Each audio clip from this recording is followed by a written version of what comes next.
Marcelo é pastor, como eu disse, da nossa igreja, Igreja Presbiteriana em Bagé, e também membro do nosso presbitério, PRVS. Pastor, muito obrigado. Muito obrigado, Antônio. Meus amados irmãos, muito bom dia a todos. Mas presbítero Antônio e a igreja é uma alegria estar com os irmãos. Aquilo que Deus tem feito nessa congregação é ato da graça e da misericórdia do Senhor. Nós não temos dúvida disso, mas também Deus, pela sua misericórdia e graça, ela usa a instrumentalidade de pessoas. E louvamos a Deus pelo número de pessoas que tem aqui nessa manhã, pela estrutura que Deus tem concedido a vocês, pelo avanço. Não é algo comum. Quando nós olhamos e andamos em outras regiões, a gente percebe que Deus tem sido bondoso para com vocês. Então, como vocês também puderam notar, eu não sou gaúcho, né? Sou cearense. Estou há 6 anos, como o presbítero Antônio falou, ali em Bagé. Sou de Fortaleza, mas eu estudei em Teresina, então saí não posso dizer assim do inferno, né? Mas do calor. Dizem que antes de a pessoa chegar no inferno, dá uma passada em Teresina ali para ver como é que é a questão, por causa que o calor lá é terrível, 40, 45 graus, é muito quente. Mas também fui agora para um outro extremo, fui para Bagé, né? Mas Deus tem nos dado graça. Peço aos irmãos que continuem orando pela nossa congregação. Esperamos em tempo oportuno também, assim como a congregação aqui de Bento Gonçalves, para a organização. Quero convidar os irmãos a abrirem as suas Bíblias lá no Salmo número 20. Salmo de número 20. Todo culto foi exaltando a pessoa do nosso Salvador, o nosso Rei. Observe que esse salmo também ele vai falar sobre essa temática. O Rei sendo exaltado, o Rei sendo... o povo orando em favor do Rei antes de uma batalha. Eu gostaria de ler o texto e após a leitura, peço que os irmãos deixem as suas Bíblias abertas e vamos orar e seguimos para a exposição. Texto da palavra do Senhor, palavra autoritativa do nosso Deus para a sua igreja, nos diz o seguinte: ao mestre de canto, Salmo de Davi. O Senhor te responda no dia da tribulação. O nome do Deus de Jacó te eleve em segurança. Do seu santuário te envie socorro e desde Sião te sustenham. Lembre-se de todas as tuas ofertas de manjares e aceite os teus holocaustos. Conceda-te segundo o teu coração e realiza todos os teus desígnios. Celebraremos com júbilo a tua vitória e em nome do nosso Deus hastearemos pendões. Satisfaça o Senhor a todos os teus votos. Agora sei que o Senhor salva o seu ungido. Ele responderá do seu santo céu com a vitoriosa força da sua destra. Uns confiam em carros, outros em cavalos. Nós, porém, nos gloriaremos em nome do nosso Senhor, nosso Deus. Ele se curva e cai, nós, porém, nos levantamos e nos mantemos de pé. Ó Senhor, dá vitória ao Rei, responde-nos quando clamamos. Amém. Vamos orar mais uma vez. Senhor, nosso Deus, nosso Pai, nós estamos diante da Tua palavra que é viva e eficaz. E pedimos mais uma vez que o Senhor possa abrir o nosso entendimento por meio do Teu Santo Espírito, estampando os nossos ouvidos e transformando o nosso coração a cada dia para a Tua própria glória. Que saiamos mais uma vez daqui edificados, confrontados para a glória do Teu nome. Essa é a nossa oração, em nome de Jesus. Amém. Crianças, provavelmente vocês, na escola de vocês, devem ter aquele momento que é o interclasse, onde tem jogos de um ou de outro, e talvez você não tenha nenhuma tanta habilidade para jogar o futebol, ou vôlei, ou qualquer uma das competições que tem na sua escola. Mas independente disso, uma coisa você faz. Você vai torcer para a sua classe ser campeã. Então chega lá, está aquela empolgação, alguns meninos ficam nervosos na hora dos jogos, mas todo mundo está dentro, e ainda fazem uma festa, uma folia grande, para que o seu time ganhe. e vocês ficam lá alegres. E mesmo que vocês não entrem em campo, se o time de vocês ganharem, é a nossa vitória, não é não? É a minha sala que ganhou. E às vezes a gente fica até brincando com o outro, né? Ih, perdeu, mas nós ganhamos e tal, tal, tal. O Salmo 20, ele vai falar sobre um povo que está torcendo para a vitória do rei. E esse rei não é o rei somente Davi, mas esse rei é o nosso Salvador, Jesus Cristo. Quando ele veio para esse mundo, apesar de muitos torcerem para ir perder, ele venceu na cruz. E agora a vitória dele é o quê? A nossa vitória. Não é a vitória de vocês, não é uma vitória simplesmente de um interclasse, ou de uns jogos dentro de uma competição dentro da escola de vocês. Nós temos uma vitória muito maior do que qualquer coisa nesse mundo. Nós temos a vitória de Cristo em nosso favor. Assim, eu peço que vocês desenhem isso na folhinha de vocês. Desenhem um rei e um povo atrás, como se fosse um exército, celebrando, alegre, com bandeiras, com aquilo que vocês quiserem fazer, e dizendo: o nosso rei venceu, e o nosso rei é Jesus Cristo. Que Deus aplique essa verdade ao coração de vocês. Adultos, o nosso tempo é o século XVIII. A Escócia vivia sobre a opressão do rei Eduardo I da Inglaterra. Certo homem conhecido como William Wallace, após ver a sua esposa assassinada pelos ingleses, decidiu lutar pela liberdade do seu povo. E mesmo enfrentando um exército muito poderoso, a saber, o exército da Inglaterra. Diante do medo do povo, Wallace se levanta e começa de alguma forma motivar o seu exército para uma batalha final. Existe até um filme conhecido como Coração Valente. Uma das cenas marcantes é logo no final do filme, quando Wallace ele tenta de alguma forma motivar o seu exército que estava naquele momento com medo por enfrentar um exército muito mais poderoso.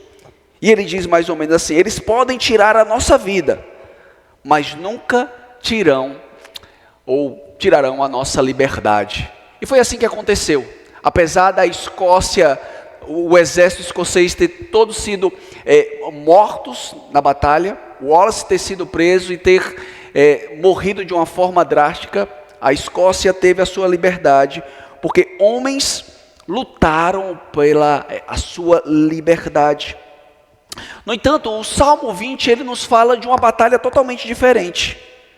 Uma batalha que não é pela nossa própria força, não é pela nossa capacidade, mas a nossa vitória está fundamentada naquilo que o nosso rei fez. O nosso rei, aqui conhecido como o ungido do Senhor. E o salmista nos mostra as lutas, a adoração, a atitude que levaram o povo a orar com vitória. Eles oram antes da batalha, eles celebram com confiança o rei que iria vencer, e assim eles confiam não na vitória deles, mas como se fosse a vitória do rei é a minha vitória. Assim, quando nós olhamos o Salmo 20, Deus nos ensina nessa manhã que diante das batalhas da minha vida e da sua vida, devemos orar e confiar no ungido do Senhor, pois Ele é que garante a vitória do seu povo. É isso que resume o Salmo 20 quer nos ensinar nessa manhã, que diante da minha batalha, das suas batalhas, devemos orar e confiar no ungido do Senhor, porque é Ele que garante a nossa vitória.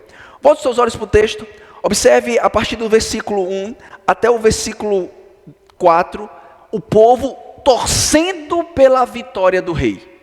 O texto nos diz assim: o Senhor te responda no dia da tribulação, o nome do Deus de Jacó que te eleve em segurança, no teu santuário te envie socorro e desde Sião te sustenha. Lembre-se de todas as tuas ofertas de manjares e aceite os teus holocaustos. Conceda-te segundo o teu coração e realize todos os teus desígnios. Nós estamos aqui, irmãos, naquilo que é conhecido como os Salmos. Salmos esses que muitos estudiosos falam que é a anatomia da alma humana, mostrando a realidade que o homem está passando por o curso dessa vida, mas não é momento só de alegria, não temos só momento de triunfo, mas temos momento de dificuldade. Então por isso que o Salmo, mesmo pessoas que não conhecem a Cristo como seu único suficiente Salvador, está lá de alguma forma mística aberta. Por exemplo, alguns abrem as suas Bíblias no Salmo 23 e deixam a Bíblia aberta lá na sua casa, outros abrem no Salmo 91 e deixam a Bíblia aberta lá, achando que de alguma forma, algum mal olhado vai sair da sua casa. É claro que não. Mas o grande ponto aqui é que nós estamos em uma estrutura dos Salmos que apontam para a vida de Cristo Jesus. Infelizmente, às vezes na nossa leitura, nós entendemos que os Salmos são mais ou menos desconectos. Por exemplo, o Salmo 20 não tem nada a ver com o Salmo 21, e o Salmo 21 não tem a ver com nada com o Salmo 22, e nós perdemos a ligação dos saltérios. Deus inspirou esse texto e também Ele colocou em ordens para que a gente pudesse entender, dentro do seu contexto, o que os Salmos estão querendo nos ensinar. Então aqui, o Salmo 20 até o Salmo 24, são salmos conhecidos como salmos de realeza. Salmos que apontam para Jesus Cristo. E claro, se você olhar na sua Bíblia, o Salmo 22 é um salmo muito conhecido, que Cristo Jesus, Ele entoou esse salmo na cruz, dizendo: Deus meu, por que me desamparastes? E o que falar do Salmo 24, que fala no final do salmo, essa entrada do rei nos portais celestiais. Isso mostra o quê? A ascensão de Cristo Jesus. O que falar do Salmo 23, o salmo talvez mais conhecido da nossa realidade brasileira, que fala de um bom pastor. E nós sabemos que em João capítulo 10, Jesus se apresenta como o bom pastor. Ou seja, esses salmos, irmãos, eles estão totalmente interligados para chamar a nossa atenção a respeito da temática que esses salmos querem nos mostrar. Aqui, o Salmo 20, ele vai mostrar uma oração antes da batalha.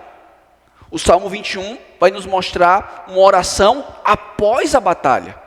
O Salmo 22 vai falar sobre o sofrimento do Messias, mas também o seu triunfo. O Salmo 23 vai falar que esse Jesus é também o nosso pastor, que mesmo quando nós passamos pelo vale da sombra da morte, Ele está conosco.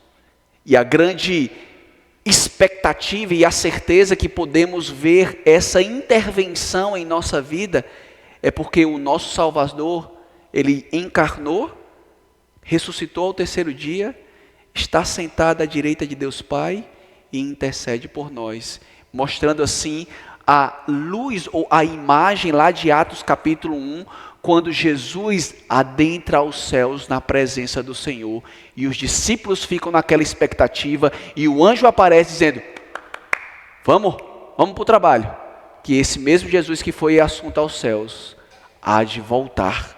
Aqui, nós estamos nesse salmo que nos mostra a realidade desse rei sendo vitorioso. Observe que a linguagem dos versículos 1 a 4 é como se fosse o povo orando pela vitória do rei, e o rei vencendo, nós vencemos. E aqui nós já temos uma aplicação.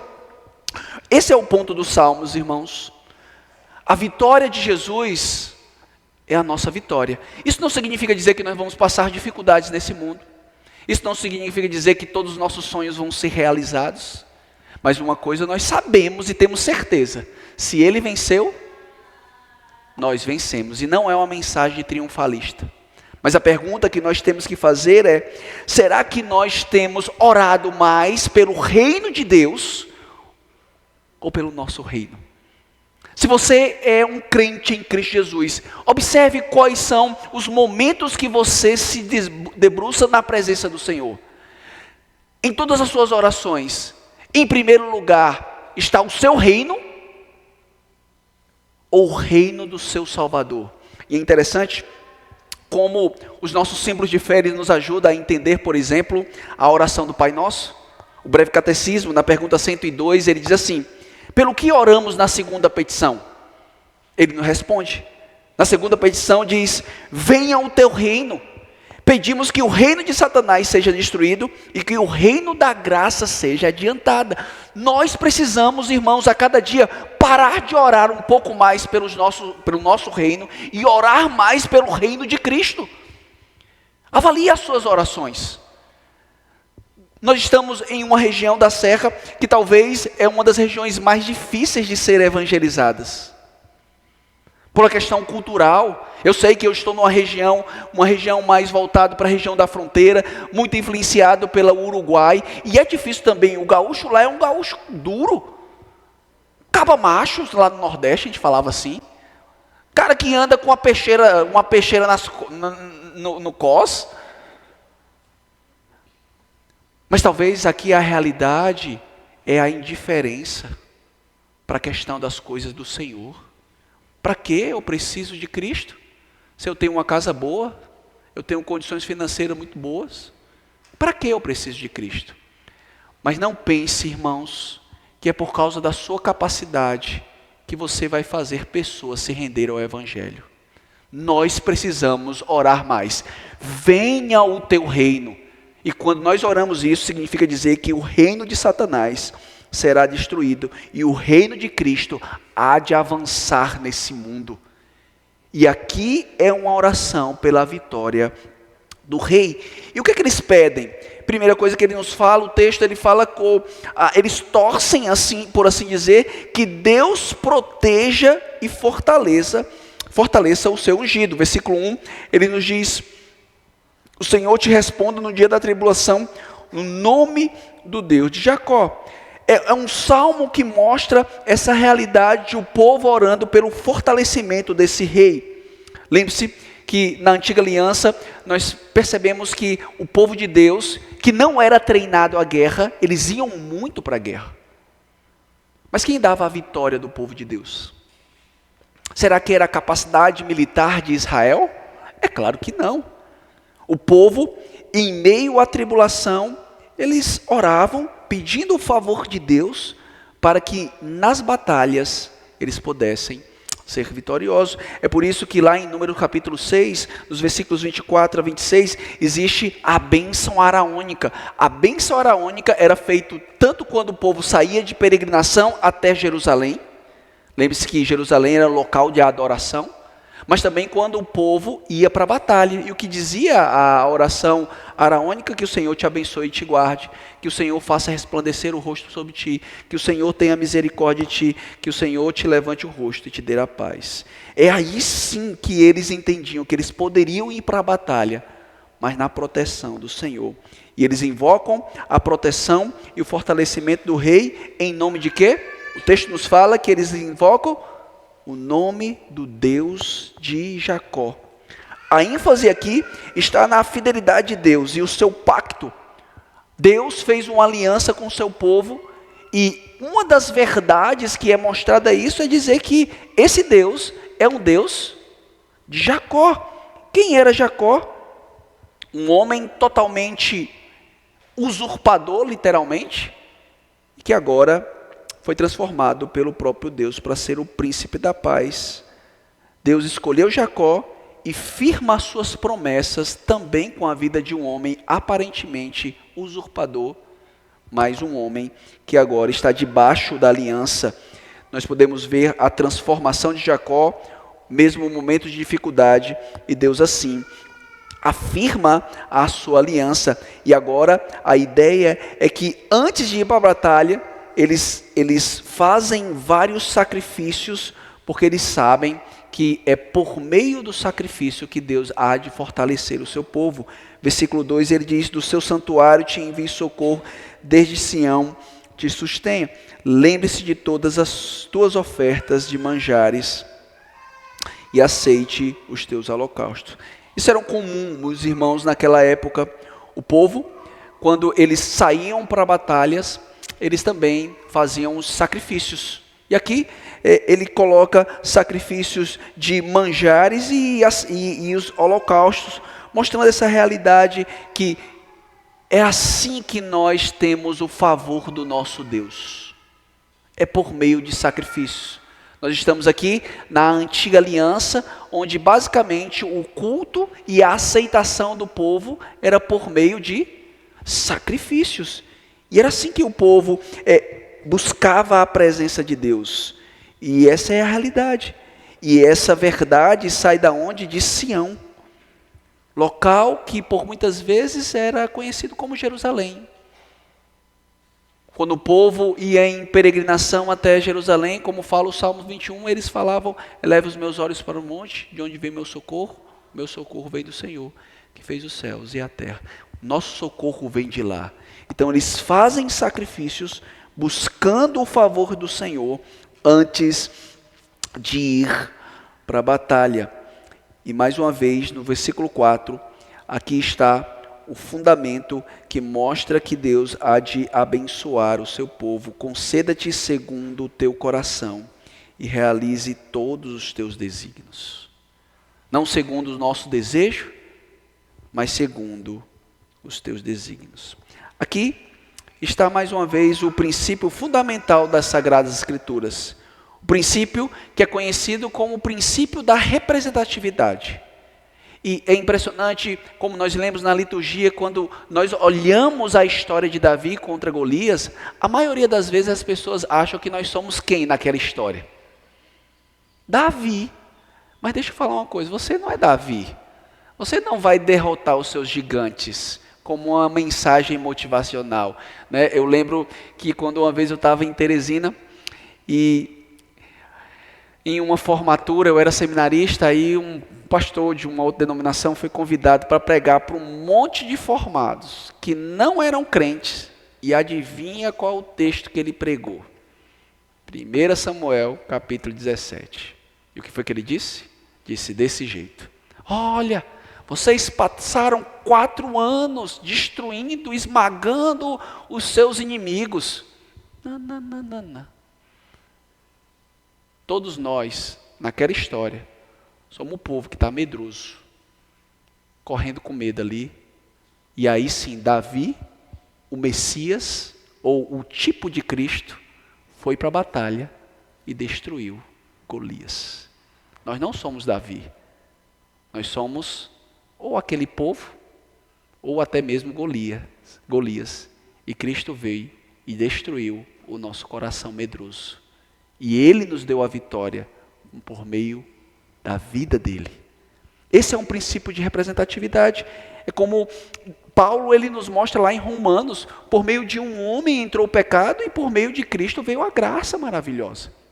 Então essa é a verdade que nós precisamos entender, que diante dessa realidade das lutas que nós temos nesse mundo, é por meio daquilo que Cristo é e por meio daquilo que Cristo fez que nós temos a vitória nesse mundo. Mas também, como uma segunda aplicação, de onde vem o nosso socorro, irmãos? O texto nos fala que o nosso socorro veio de Sião, local que lembra a presença do Senhor. E é isso mesmo. Por meio de Cristo, agora o seu Espírito desce, nós temos Ele como nosso Salvador, e Ele agora habita em nosso coração, mas é Ele que nos dá força para prosseguir nesse mundo caído. Eu tenho certeza que cada um de vocês já tiveram um pensamento de desistir diante das lutas que nós passamos nesse mundo. Rapaz, eu acho que é melhor ser descrente. Os descrentes estão melhor do que a gente é fiel aqui, temente a Deus, ama Jesus Cristo, enquanto outros que estão aí nesse mundo estão mais felizes externamente do que a gente. Mas lembre-se do que Asaf disse: quando ele entrou no santuário, ele atinou o quê? O fim deles, não o processo deles. O grande ponto é que a gente, às vezes, diante das nossas batalhas, nós estamos interessados no nosso processo somente aqui na terra. Mas nós precisamos olhar qual é a nossa finalidade e qual é o fim da nossa caminhada. O fim da nossa caminhada é saber que nós estamos com o nosso Deus. Essa é a torcida pela vitória do rei. Agora observe que a partir dos versículos 5 a 9, as pessoas mudam. Ao invés de estar no singular, agora a primeira pessoa do plural. Ele sai de algo individual e agora o povo vai começar a celebrar. E eles não foram para a batalha, mas eles têm convicções de que Deus há de dar a vitória do rei. A partir do versículo 5 nos diz, a certeza da vitória do rei. Celebremos com júbilo a tua vitória, e em nome do nosso Deus hastearemos pendões, e satisfaça o Senhor todos os teus votos.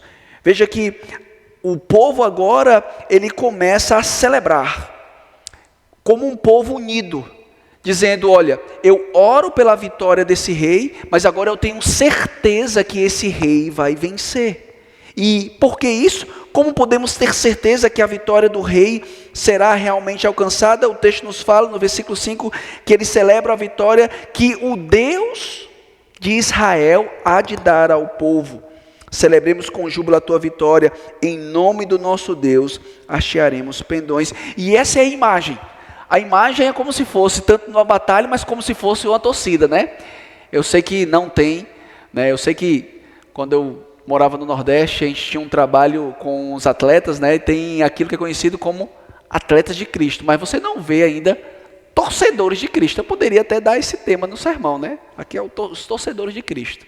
Estão torcendo por Cristo. Estão torcendo por Cristo porque eles sabem que Deus há de dar vitória ao seu rei, e a imagem é como se eles pegassem as bandeiras, uma torcida fanática, e fizesse aquela, balançasse as bandeiras, e é por isso que o texto fala assim, mas só que em uma linguagem militar, né? Hastearemos pendões e satisfaça o Senhor. Não esqueçam que essa ideia que o Senhor é a nossa bandeira é tirada lá de Êxodo capítulo 17, versículo 15, quando o povo de Deus, de uma forma maravilhosa e milagrosa, mesmo os amalequitas indo por trás covardemente, Deus dá a vitória ao povo de Israel, e é a primeira vez na Bíblia que o texto fala que o Senhor é o quê? A nossa bandeira. O contexto de guerra, mas quem dá a vitória ao rei é o próprio Deus. Como podemos ter certeza que a vitória do rei será realmente alcançada? Versículos 6 a 8 nos diz sobre confiando na vitória que Deus garante ao rei. Observe o versículo 6. Agora eu sei que o Senhor salva o seu ungido. Ele lhe responderá no seu santo céu, como vitoriosa força de sua destra. Uns confiam em carros, outros em cavalos. Nós, porém, nos gloriaremos em nome do Senhor, nosso Deus. Eles se curvam e caem. Nós, porém, nos levantamos. Agora, o texto nos diz que eu sei, é uma convicção que o Senhor salva. Salva quem? O ungido. E aqui é o grande ponto da ligação com Cristo. Nós sabemos que pelo título do salmo, ele é um salmo de quem? De Davi. Mas Davi, ele não está falando somente da sua realidade. Lembre-se, por exemplo, em Atos capítulo 2, que Davi também ele é conhecido como o quê? Um profeta. Ele não é só rei, mas ele também é profeta. E em 1 Pedro capítulo 1, versículo 10, ele fala que os espíritos do profeta, ele fala que o espírito do profeta é o espírito de Cristo. Ou seja, esses salmos, irmãos, não são salmos que só falam do contexto histórico da vida de Davi. Com certeza, Davi aqui está ensinando ao povo a orar pelos outros reis que viriam depois dele. Mas quando nós olhamos para a revelação toda da Bíblia, o texto não fala historicamente só da vida de Davi, ele vai falar sobre a vida do nosso Salvador. O ungido aqui literalmente poderia ser traduzido como o Messias. O Messias, como assim? O Messias precisa de salvação? Não assim, com uma linguagem como nós sabemos, a expressão salvação aqui poderia ser traduzido por ajuda.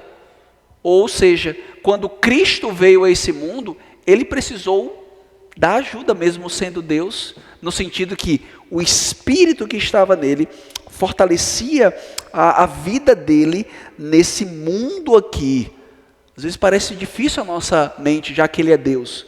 Mas lembre-se que o ministério dele acontece logo depois da descida do Espírito Santo nele, no sentido do batismo, e ele vai vivendo nesse mundo por meio do poder que Deus habitou nele agora pelo Espírito.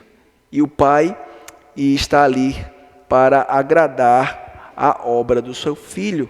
Por exemplo, quando nós olhamos em 2 Coríntios capítulo 13, versículo 4, diz: porque de fato foi crucificado em fraqueza, contudo, vivido em poder por Deus, porque nós também somos fracos nele, mas viveremos com ele para vós outros, pelo poder de Deus. O Pai, por assim dizer, salva e ajuda o seu Filho. Mas o texto vai terminando com um momento de confiança. Eles oram, eles se colocam uma convicção daquele que Deus vai dar ao rei, mas a partir do versículo 7 há uma confiança. Lembre-se, a linguagem de guerra aqui, ele diz: uns confiam em carros, outros em cavalos. Nós, porém, nos gloriaremos em nome do Senhor nosso Deus. O ponto mais alto daqueles que creem na vitória do seu rei, nesse caso de Cristo, é a confiança. E o que acontece? Qual é a confiança? Porque eles têm uma convicção que Deus há de dar vitória. Observe a linguagem do verso 8 como uma linguagem de ressurreição. Eles se curvam e caem. E nós, porém, nos levantamos e nos mantemos de pé. Que linguagem maravilhosa que mostra onde está a nossa confiança. Nós podemos até, nesse sentido, morrer por defender a nossa fé nesse mundo. Mas nós sabemos que nós vamos ficar de pé. Um dia, nós sabemos que todo esse mundo vai ficar diante do nosso Salvador Jesus Cristo. Eles vão se curvar e não vão se levantar mais. Mas nós, como povo do Senhor, nós vamos sim ficar de pé, porque vamos ressuscitar juntamente com Ele para viver para sempre com o nosso Salvador. E aí o Salmo termina dizendo: ó Senhor, dá vitória ao Rei, responde-nos quando clamamos. Essa é a beleza desse Salmo. A beleza do Salmo é mostrar que Deus nos concede vitória por causa da vitória do nosso Salvador. A pergunta: onde é que está a sua convicção de vitória? A nossa caminhada cristã, infelizmente, é vista por resultados, né? Não pela nossa fidelidade a Deus, mas por resultados. Se eu faço isso, acontece isso, louvado seja Deus. Mas nos momentos da nossa dificuldade, às vezes, nós não confiamos na vitória que Cristo teve na cruz do Calvário. E nós precisamos a cada dia trazer à nossa memória o Evangelho do nosso Senhor e Salvador Jesus Cristo. Não só nos momentos da alegria, mas no nosso momento também de tristeza. O Evangelho não é só algo para a nossa caminhada cristã. O Evangelho é para toda a nossa caminhada cristã. Não é só o começo, mas também é para o fim. E aonde está a sua confiança? Você tem orado pela vitória do seu rei? Mas pastor, o seu rei, o nosso rei já venceu na cruz? Sim. Mas essa deve ser uma oração no que toca a confiança nas obras e nos méritos do nosso Salvador Jesus Cristo. Às vezes nós somos muito tímidos em relação a isso. Nós achamos que nós não podemos avançar nesse mundo para a glória de Deus. A ideia é que as portas do inferno não vão prevalecer contra a igreja. É como se a igreja estivesse nesse mundo com um monte de escudo, achando que nós somos os menores, os derrotados. a imagem é ao contrário, irmãos. A imagem é a igreja avançando e os inimigos, por assim dizer, tentando destruir a igreja e eles sendo automaticamente caídos por causa do poder do evangelho. E nós precisamos crer nessa verdade. E nós precisamos orar essa verdade. Orar em nome do nosso Senhor. E às vezes nós não temos esse desejo de cada dia orar em nome do nosso Deus.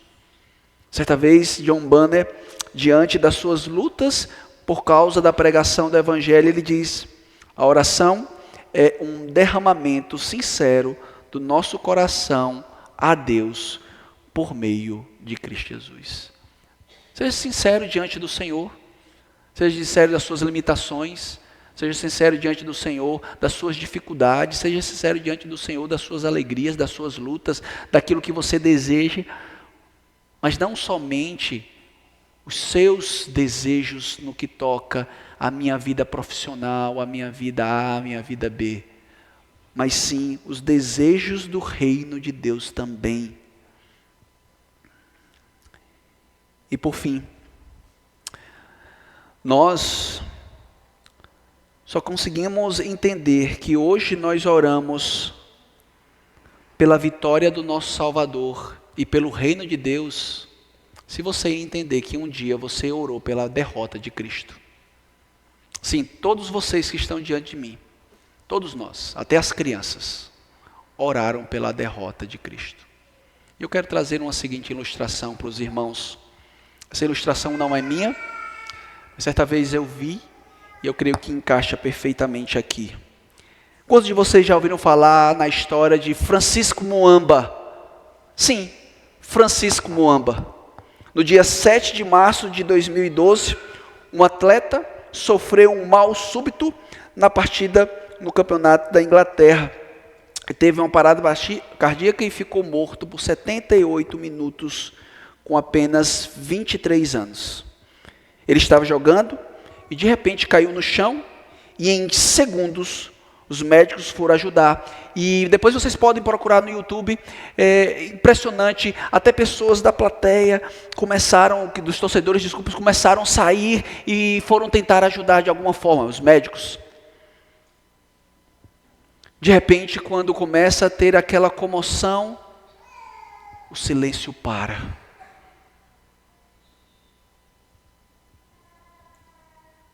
O povo fica olhando aquela cena. Alguns começam a colocar a mão na cabeça. Cada um começa a olhar a situação. E de repente, mais de 40 mil pessoas começam a gritar: Francisco Muamba! Francisco Muamba! E foi uma comoção no estádio. Ninguém conhecia aquele homem, mas a multidão gritou: Francisco Muamba, uma pessoa que eles nem conheciam. Começaram a gritar, e gritar, e gritar. Mas quando o meu Salvador, quando o seu Salvador estava na cruz, ninguém gritou por ele. Ao contrário, as pessoas gritaram dizendo: crucificam, crucificam. Se tu és filho de Deus, desce da cruz. Você imagina uma pessoa que você nunca ouviu falar, não sabe quem é, e o pessoal gritando: Francisco Muamba. Mas para o nosso Salvador, não fizeram isso. Não fizeram isso. Você imagine Francisco Muamba morrendo naquela hora, e as pessoas, os torcedores ficaram dizendo: vamos ver quem vai ficar com o uniforme dele. Imagine um amigo dele, um torcedor, um colega de trabalho ali de jogo, deixa ele lá, não faça nada não. Mas não foi isso que fizeram com o nosso Salvador? Os próprios discípulos deles, de Jesus, não o ajudaram. E aquela multidão ali representa eu e você diante da morte do nosso Salvador. Os torcedores naquela época começaram a gritar, e dizendo: salva, salva Francisco Muamba. Mas nós, quando o nosso Salvador veio ao mundo, nós, o povo nos representando, nós não gritamos. Nosso grito foi: morre Jesus Cristo.